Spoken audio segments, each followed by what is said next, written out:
আসসালামু আলাইকুম। 2024 শিক্ষাবর্ষের অষ্টম শ্রেণীর সকল শিক্ষার্থীরা, আশা করি তোমরা সকলে ভালো আছো। আজকে তোমাদের গণিত বইয়ের দ্বিতীয় অধ্যায়ের আর একটি নতুন লেকচার নিয়ে আমি হাজির হলাম, রবিউল, তোমাদের রবিউল ভাইয়া।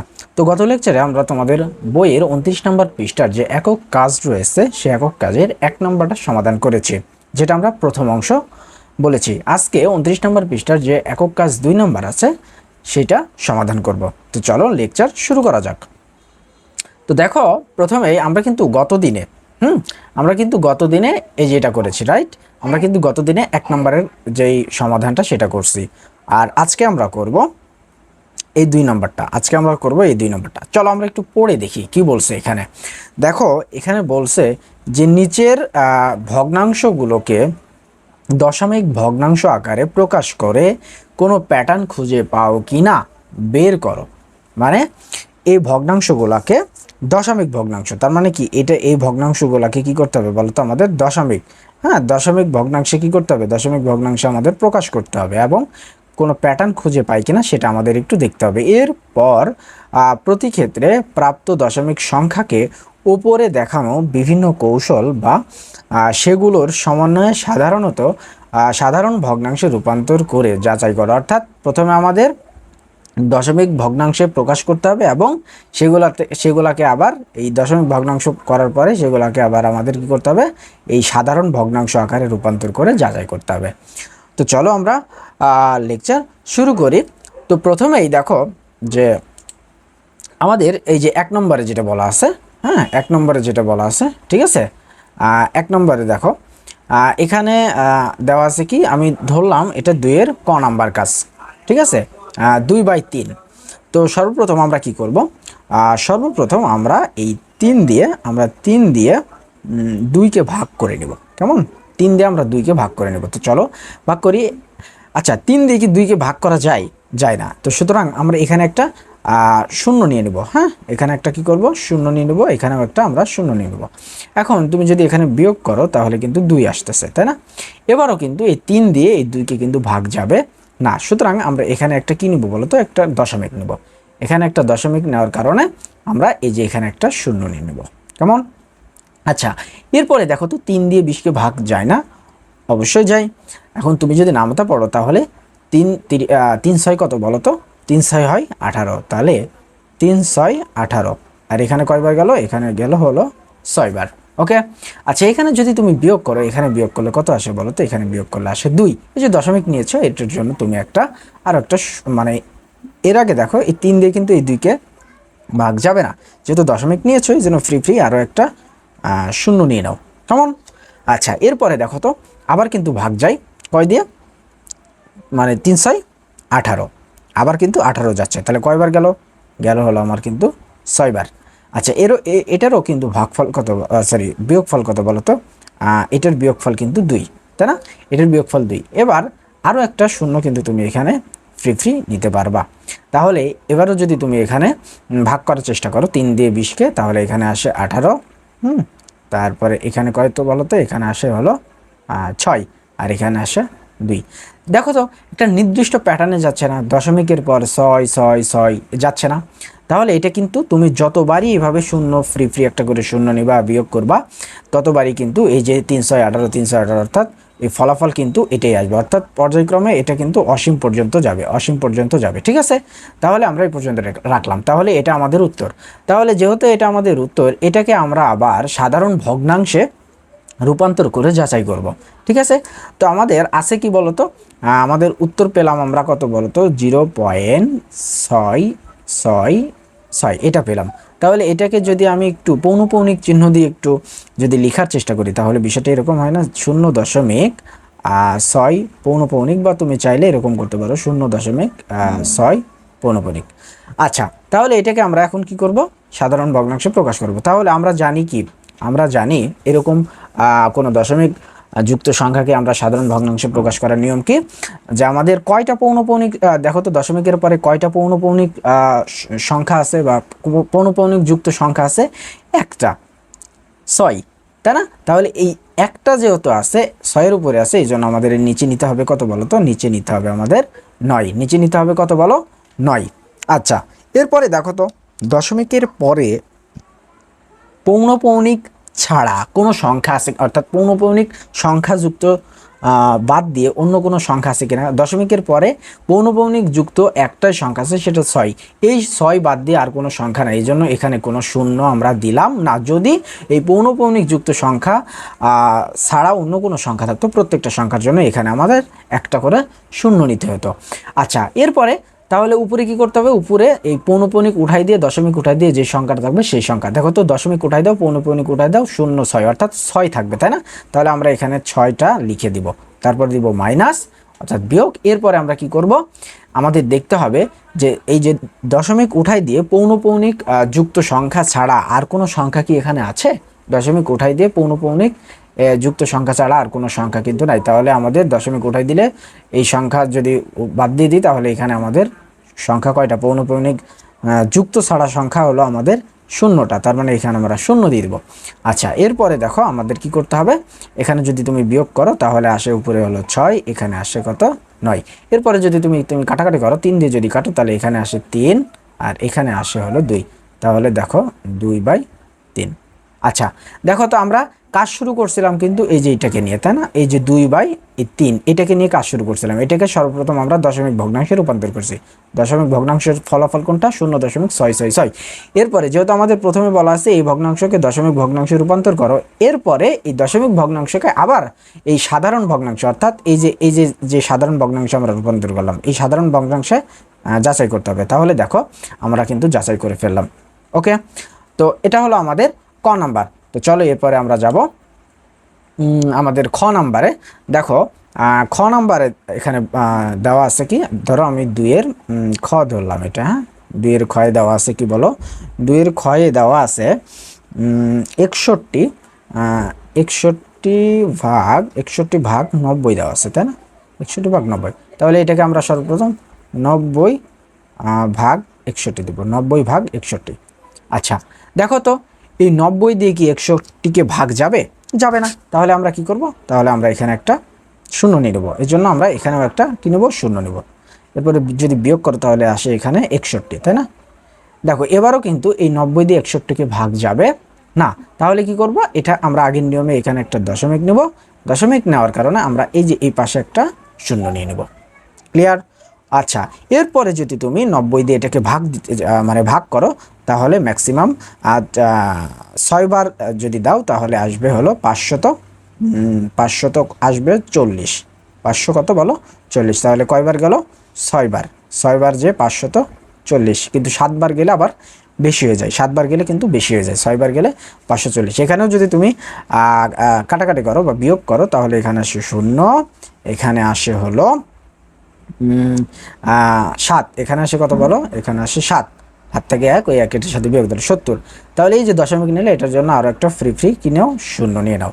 এখানেও যদি তুমি 90 দিয়ে 700কে যদি ভাগ করতে যাও তাহলে এখানে আসবে হলো 7 বার। হ্যাঁ, 7 বার দিলে এখানে আসে হলো কত বলো, 630। 7 বার গেলে 630, এখানে আমরা লিখে দেবো 7। ওকে, আচ্ছা, এরপরে এখানে যদি তুমি বিয়োগ করো 0, এখানে তুমি যদি বিয়োগ করো এখানেও কিন্তু 7। হাত থেকে 1, ওই 1 এর সাথে করলে এখানেও কিন্তু 0 আসে। তাহলে এই যে এখানে কিন্তু 70, 90 দিয়ে 70কে ভাগ যাবে না। তাহলে যে দশমিক নিয়েছে এটার জন্য ফ্রি শূন্য নিয়ে নাও একটা। আচ্ছা, এরপরেও কিন্তু ভাগ যাবে কত দিয়ে বলো তো, এরপরে 90 দিয়ে 700কে ভাগ দিলে এই আগের রেজাল্টটাই আসবে 630। আর এখানে কত, এখানে আসবে 7। এখানে যদি তুমি বিয়োগ করো তাহলে 0, এখানে কিন্তু 7। তাহলে দেখো তো একটা প্যাটার্ন চলে আসছে না, একটা প্যাটার্ন মেনটেন করতেছে না। দেখো তো 0.6, তারপরে 7 7 7। তার মানে তুমি যতবারই এখানে করতে যাবে একটা করে শূন্য নিবা, নেওয়ার পরে ততবারই কিন্তু 630 চলে আসবে কিন্তু। অর্থাৎ এখানে ফলাফল কিন্তু পর্যায়ক্রমে 7 7 7 7 7, অর্থাৎ এটা হলো বাড়তে যাবে, অসীম পর্যন্ত যাবে। ক্লিয়ার? আচ্ছা, এটা গেল আমাদের এই যে এই সাধারণ ভগ্নাংশ আমরা দশমিক ভগ্নাংশে রূপান্তর করলাম। এবার আমরা যাচাই করব এই মানে দশমিক ভগ্নাংশ যেটা, এটাকে আবার আমরা সাধারণ ভগ্নাংশে রূপান্তর করে আমরা এটা কিন্তু যাচাই করব। তাহলে এটা আমাদের ফলাফল। তাহলে এটাকে আমরা পৌনঃপৌনিক দিয়ে লিখতে পারি কি, 0.6 7 এটা পৌনঃপুনিক লিখতে পারি, কারণ 7-এরই পুনরাবৃত্তি ঘটছে, তাই না? তাহলে চলো আমরা শুরু করে দিই ওই আগের নিয়মে। প্রথমে আমরা কি করব, একটা টান দেব, দেন আমাদের দেখতে হবে কয়টা পৌনঃপুনিক যুক্ত সংখ্যা আছে। এখানে কিন্তু শুধুমাত্র 7-এর উপরে আছে পৌনঃপুনিক চিহ্নটা, সুতরাং একটার জন্য আমরা একটা 9 লিখে ফেললাম প্রথমে। ওকে, আচ্ছা, এরপরে দেখতে হবে যে পৌনঃপুনিক যুক্ত সংখ্যা ছাড়া এখানে আর কয়টা সংখ্যা আছে দশমিকের পরে।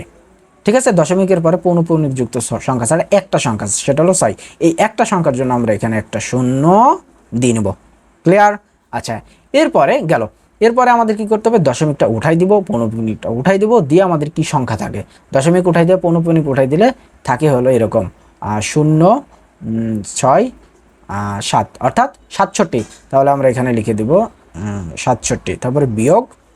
এরপরে আমাদের দেখতে হবে কি বলতো, এরপরে দেখতে হবে দশমিক উঠাই দিয়ে পৌনঃপুনিক সংখ্যাযুক্ত মানে সংখ্যা বাদ দিয়ে, দশমিক উঠাই দিয়ে পৌনঃপুনিক চিহ্নযুক্ত সংখ্যা বাদ দিয়ে কোন সংখ্যাটা আছে।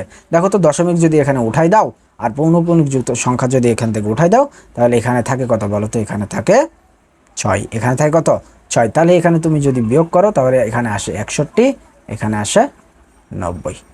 যেটা দেখো, এই যে আমরা 61/90 দিয়ে কিন্তু শুরু করেছিলাম, এটাকে কিন্তু আমরা প্রথমে এই তোমার দশমিক ভগ্নাংশে রূপান্তর করছি। আবার এই দশমিক ভগ্নাংশের যে ফলাফল পেলাম, এখান থেকে আবার কিন্তু আমরা আবার এই যে সাধারণ ভগ্নাংশে রূপান্তর করে কিন্তু আমরা যাচাই করলাম। ক্লিয়ার? এটা হলো এটার উত্তর। আচ্ছা, এরপরে আমাদের দেখো, ধরো আমরা এখানে আবার দিয়ে দিলাম আমরা 2-এর গ নাম্বার আমরা এখানে দিয়ে দিলাম, কেমন? আচ্ছা, 2-এর গ নাম্বারে আছে কি বলতো, 2-এর গ নাম্বারে আছে হলো 12/13। 12 কত, 13। তো চলো করে ফেলি, তাহলে 13 ভাগ কত বলো, 12। আচ্ছা, এরপরে আমাদের দেখতে হবে যে 13 দিয়ে কি 12কে ভাগ যায়, কখনোই যায় না, সুতরাং আমরা এখানে একটা 0 দিয়ে দিব, এই জন্য এখানে একটা 0 দিব। ঠিক আছে, আচ্ছা, এখানে যদি তুমি বিয়োগ করো তাহলে বিয়োগফল আসে হলো 12। আচ্ছা, এই 13 দিয়ে 12কে আবার কিন্তু ভাগ যাচ্ছে না, সুতরাং এখানে আমরা একটা দশমিক দিয়ে দিব। এই দশমিকের জন্য আমরা এখানে একটা 0 নিয়ে নেব। আচ্ছা, এবার যদি তুমি 13 দিয়ে 120কে ভাগ করো তাহলে ম্যাক্সিমাম যাবে হলো 117, সেটা 9 বার গেলে 117 হবে, সেটা আবার 9 বার গেলে, কেমন? তাহলে 117 পাচ্ছি কয়বার, যে 9 বার গে। আচ্ছা, এরপরে দেখো, তুমি যদি এখানে বিয়োগ করো তাহলে এখানে পাবা 3, এখানে পাবা কত, এখানে পাবা হাত থেকে 1, ওই 1-এর সাথে যোগ করলে এখানে কিন্তু 0। তাহলে এই যে একটা দশমিক নিয়েছিল ওটার জন্য ফ্রি একটা 0 নিয়ে নাও। তাহলে এবার যদি তুমি এখানে যদি বিয়োগ করো 13 দিয়ে, ভাগ করো 13 দিয়ে 30কে যদি ভাগ করো, তাহলে আসে কিন্তু 13 দুগুণ 26, 2 বার। 3 বার গেলে কিন্তু আবার বেশি হয়ে যায়, তাহলে আমরা 2 বার দিলাম, এখানে লিখলাম আমরা 26। ওকে, আচ্ছা, এরপরে তুমি যদি বিয়োগ করো তাহলে এখানে আসে 4 আর এখানে আসে 0। তাহলে এখানে এই যে দশমিকের জন্য আরও একটা ফ্রি 0 নিয়ে নাও, তাহলে 40। ঠিক আছে, এবার যদি তুমি 13 দিয়ে 40কে ভাগ দাও, 3 তেরাং কত বলো তো, 3 তেরাং 39, ম্যাক্সিমাম যাবে কত বলো তো, 39। সেটা আবার কয়বার গেলে, 3 বার গেলে। কয়বার গেলে, 3 বার গেলে। এখানেও যদি তুমি বিয়োগ করো তাহলে এখানে বিয়োগ আসতেছে 1। এই যে দশমিক নিচে, এই দশমিকের জন্য ফ্রি একটা কত আসে বলো তো, কত আসে, 1 আসে, তাই না? 9 থেকে 9 আসে কততে, 10। 1 হাত থেকে 1, ওই 1-এর সাথে যদি যোগ করো তাহলে কিন্তু কি হয়ে যাচ্ছে, 0, মানে তাহলে কি হয়ে যাচ্ছে বলো তো, 0 হয়ে যাচ্ছে। আর এই যে দশমিকের জন্য একটা ফ্রি কিনে নেবো বলো তো, একটা 0 নেবা। আচ্ছা, দশমিকের জন্য একটা ফ্রি 0 নেওয়ার পরেও দেখো এই 13 দিয়ে কিন্তু 10কে ভাগ যাচ্ছে না, আমরা কিন্তু 1-এর বেশি 0 নিতে পারবো না। তাহলে কি করতে হবে আমাদের, ওই আগের নিয়মে আমরা এই যে এখানে একটা 0 নিব, এখানে 0 নেওয়ার কারণে আমরা এই যে এখানে একটা 0 বসাই দিব। ঠিক আছে, এবার যদি তুমি বিয়োগ করো, এবার বিয়োগ করলে আসতেছে কত বলো তো, এবার বিয়োগ করলে আসতেছে 10। আর দশমিকের জন্য আর একটা ফ্রি 0 নিব, তাহলে আসে 100। এখানে যদি তুমি আবার ভাগ করতে যাও, এখানে ভাগ করলে কত হবে বলো, এখানে ভাগ করলে হবে ম্যাক্সিমাম থেকে ম্যাক্সিমাম ক্ষেত্রে হবে 91। ঠিক আছে, তাও আবার কয়বার, যে 7 বার গে, কয়বার, 7 বার। আচ্ছা, এখানে যদি তুমি বিয়োগ করো তাহলে বিয়োগফল কত আসবে, বিয়োগফল আসবে 9। এখানেও তুমি আবার কিন্তু এই মানে ফ্রি একটা 0 নিতে পারবা। দেখো তো, এটা কি কোনো প্যাটার্ন মেনটেন করতেছে? কোনো প্যাটার্ন কিন্তু মেনটেন করতেছে না। শূন্যর পরে দশমিক, দশমিক পরে 9 আছে, এখানে 2 আছে, 3 আছে, 0 আছে, 7 আছে, এটা কিন্তু কোনো প্যাটার্ন মেনটেন করে না। এক এক রকমের সংখ্যা আসতেছে। এইভাবে তুমি অসীম পর্যন্ত যাও, এক এক রকমেরই সংখ্যা আসবে। এটা কিন্তু কোনো প্যাটার্ন মেনটেন করতেছে না। ওকে, তাহলে এটার উত্তর হলো এটা। ক্লিয়ার? তাহলে এরপরে আমরা যাব আমাদের নেক্সট যে অঙ্ক। ওকে, এরপরেরটা দেখো 2 এর ঘ নাম্বার, সেটা হলো মিশ্র ভগ্নাংশ রয়েছে, সেটাকে আমরা অপ্রকৃত করব। ঠিক আছে, তো অপ্রকৃত করার নিয়ম হলো সর্বপ্রথম আমরা নিচেরটা লিখে নেব 99, এটা আমরা লিখে নেব। এরপরে আমরা কি করব, এই 2 দিয়ে 2 দিয়ে কি করব, এই 99কে কি করব, গুণ করব। 2 দিয়ে 99কে গুণ করে গুণফলের সঙ্গে আবার উপরের যেটা আছে সেটা কি করব বলো তো, যোগ করে দেবো। 2 দিয়ে 99কে গুণ করলে 99 দুগুণ 198, 198 এর সঙ্গে তুমি যদি 34 যোগ করো তাহলে আসতেছে কত বলো তো, 232। ওকে, এটা হলো আমাদের সাধারণ ভগ্নাংশে রূপান্তর করলাম বা অপ্রকৃত করলাম। ঠিক আছে, তো এখন আমরা এটাকে কাস্টমাইজ করব বা এটার সমাধান করব। দেখো সর্বপ্রথম আমরা কি করব, 99 দিয়ে আমরা 232কে ভাগ করব। ওকে, তাহলে যদি ভাগ করো তাহলে এখানে আসে কত বলো তো, এখানে আসতেছে হলো 99 দিয়ে যদি তুমি এখানে ভাগ করো তাহলে তোমার 2 বার যাবে। ঠিক আছে, 2 বার যাবে। 2 বার গেলে হবে কত বলো তো, এখানে 2 বার দিলে হবে 198। ঠিক আছে, 198। এরপরে বিয়োগ করব, বিয়োগ করলে এখানে আসে হলো 4, এখানে আসে হলো 3। ঠিক আছে, আর এখানে 0। তাহলে এখানে দেখো তো 99 দিয়ে 34কে ভাগ যায় না, তাহলে আমরা এখানে একটা দশমিক নেব। হ্যাঁ, এখন এখানে একটা দশমিক নেব, এবার এখানে এই দশমিকের জন্য একটা 0 নিয়ে নেব। ঠিক আছে, তাহলে এবার যদি 99 দিয়ে তুমি 340কে যদি ভাগ দাও তাহলে এখানে আসবে 200। 3 বার দিয়ে যদি ইয়ে করো, গুণ দাও 3 বার, 399 আসে কত বলো তো, 399 আসবে হলো 297। হ্যাঁ, 297, এখানে হবে হলো 3। আচ্ছা, এখানে যদি বিয়োগ করো তাহলে এখানে আসে 3, এখানে বিয়োগ করলে এখানে 3, আর এখানে আসবে কত বলো তো, এখানে আসবে হলো 4। এই যে দশমিক নিচে এটার জন্য একটা ফ্রি 0 নিয়ে নাও। তাহলে এবার 99কে 99 মানে 430কে 99 দিয়ে ভাগ করলে এখানে আসবে হলো 4 বার। 4 বার আসলে হয় বলো 300, 4 বার আসলে 300, 300 কত বলো, 396 আসে, তাই না? 396 আসতেছে। ওকে, তাহলে এখানে কয়বার যে 396, 4 বার গে। তাহলে এখানে যদি তুমি বিয়োগ করো, এখানে বিয়োগফল আসে হলো 4, এখানে আসে হলো কত বলো, এখানে আসে হলো 3। তাহলে এই যে দশমিকের জন্য ফ্রি একটা 0 নিয়ে নাও। 0 নিলে এখানে আবার তুমি যদি ভাগ করো, দেখো তো এই যে 340কে যখন তুমি 99 দিয়ে ভাগ করছো কয়বার গেছে, 3 বার যে 297 হয়েছে। তাহলে এখানে ওই জিনিসটা হবে 297 কয়বার গেছে, 3 বার। ওকে, আচ্ছা, এরপরে তুমি যদি এখানে বিয়োগ করো তাহলে বিয়োগফল এখানে আসবে 3 আর এখানে আসবে 4। তাহলে এখানে ফ্রি একটা 0। এবার তুমি যদি এই যে দেখো 430কে যখন ভাগ করেছি 99 দিয়ে 4 বার যে 396 আসছে, তাহলে 396 এখানে দিয়ে দাও। কেমন? আচ্ছা, এখানে তুমি যদি ভাগ করো তাহলে এখানে আসতেছে 4, এখানে আসতেছে 3। এখানেও যদি 0 দাও তাহলে কিন্তু এখানে আসবে। আচ্ছা, এখন একটা জিনিস ফলো করো তো, দেখো তো 2.31, সরি এখানে কয়বার গেছে, এখানে কিন্তু 4 বার গেছে। আচ্ছা, ফলো করো 2.3434, দেখো তো একটা নির্দিষ্ট একটা প্যাটার্ন চলে আসছে না, 2.3434, অর্থাৎ একটা সংখ্যার পরে আর একটা সংখ্যা, ওই একই রকম একটা সংখ্যার পরে আরও একই রকম আরও একটা সংখ্যা আসছে। সুতরাং এটা একটা আমরা প্যাটার্ন পেয়ে গেছি। সুতরাং এখানে তুমি যতবারই 0 নিবা, নেওয়ার পরে ভাগ করবা ততবারই দেখবে আসবে 3, আবার 0 নিয়ে ভাগ করবা তখন আসবে 4, অর্থাৎ 3 4 3 4 3 4 কিন্তু পর্যায়ক্রমে অসীম পর্যন্ত কিন্তু আসতে থাকবে। ঠিক আছে, তাহলে এটা হলো আমাদের কিন্তু ফলাফল। এটাকে আমরা আবার সাধারণ ভগ্নাংশে রূপান্তর করব। তো প্রথমেই আমরা অতএব লিখে নেব 2.3434। ঠিক আছে, এটাকে আমরা এখন পৌনঃপুনিক চিহ্ন দিব, 2.3 পৌনঃপুনিক। তাহলে আমাদের নিয়ম কি বলতো, নিয়ম হলো কয়টা চিহ্নের উপরে আমাদের পৌনঃপুনিক মানে কয়টা সংখ্যার উপর পৌনঃপুনিক চিহ্ন রয়েছে, 2টা সংখ্যার উপর যেহেতু এই জন্য আমরা 2টা 9 নিয়ে নেব এখানে। ঠিক আছে, আচ্ছা, এরপরে দেখতে হবে পৌনঃপুনিক চিহ্ন যুক্ত সংখ্যা বাদ দিয়ে আর কোন সংখ্যা আছে বা আর কয়টা সংখ্যা আছে। এখানে পৌনঃপুনিক চিহ্নযুক্ত সংখ্যা বাদ দিয়ে দশমিকের পরে আর কোনো সংখ্যা নাই। পৌনঃপুনিক চিহ্ন যুক্ত যে সংখ্যাগুলা সেগুলো বাদ দিয়ে দশমিকের পরে আর কয়টা সংখ্যা আছে সেটা দেখতে হবে। এখানে কিন্তু কোনো সংখ্যা নাই। প্রত্যেকটা যদি সংখ্যা থাকতো প্রত্যেকটা সংখ্যার জন্য এখানে একটা করে শূন্য নিতে হতো। ঠিক আছে, তাহলে যেহেতু কোনো সংখ্যা নেই এই জন্য আমরা কোনো শূন্য নিব না। এরপরে আমাদের দ্বিতীয় কাজ কি, দশমিক উঠাই দেবো, পৌনঃপুনিক চিহ্নগুলো উঠাই দেবো, যে সংখ্যাটা থাকবে সেটা আমরা এখানে লিখে ফেলবো। তাহলে দশমিক উঠাই দাও, পৌনঃপুনিক চিহ্ন উঠাই দাও, থাকে হলো 334। তারপরে বিয়োগ, এরপরে কি করতে হবে, আমাদের দশমিক উঠাই দিব, পৌনঃপুনিক চিহ্নযুক্ত সংখ্যাগুলো বাদ দিব, দিয়ে দশমিক উঠাই দিয়ে যে সংখ্যাটা থাকবে, দশমিক উঠাই দিয়ে পৌনঃপুনিক চিহ্নযুক্ত সংখ্যা বাদ দিলে এখানে থাকে 2, তাহলে এখানে আমরা 2 দিয়ে দেবো। এখন তুমি যদি এখানে বিয়োগ করো 232 আসবে, সরি এখানে 232 আসবে। ঠিক আছে, 232 আর এখানে আসবে 99।